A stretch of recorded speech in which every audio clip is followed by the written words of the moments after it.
Welcome to Algebra 2 Regents Review, due now number 4 with Miss Kempton. Let's get it. Question number 1. What is the inverse of the function?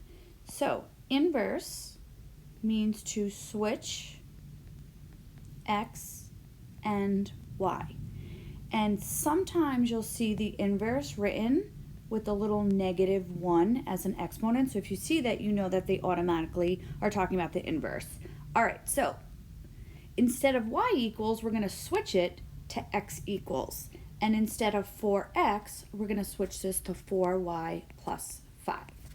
Okay, so we do not see any option that looks like that. So we're going to have to move over some things to get y by itself. So I'm going to take this plus 5, I'm going to do the opposite and move it over. I always tell my students, write it like you read it.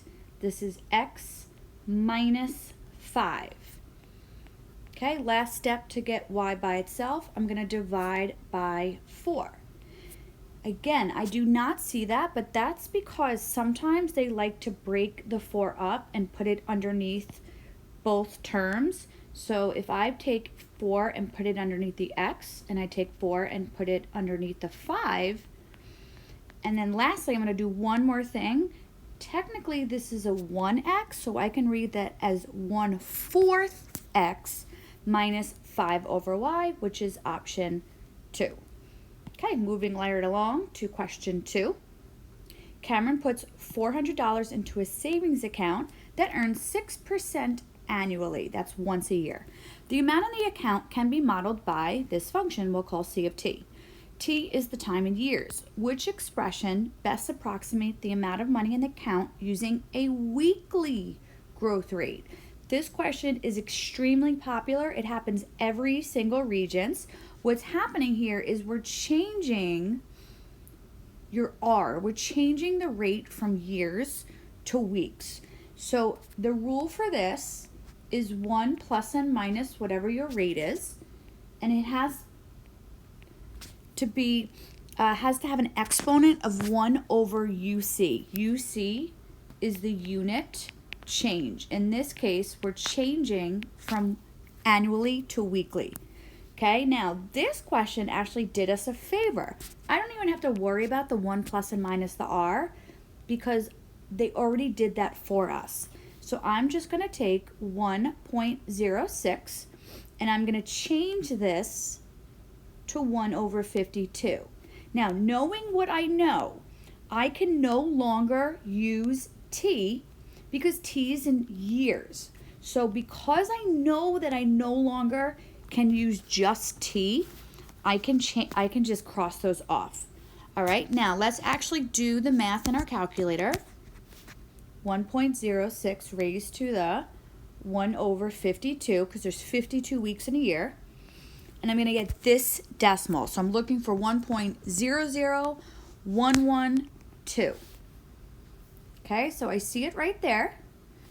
So I automatically know that this is my answer, but the reason why I'm getting 52t is because I can still use t as long as I put a 52 in front of it because there's 52 weeks per year.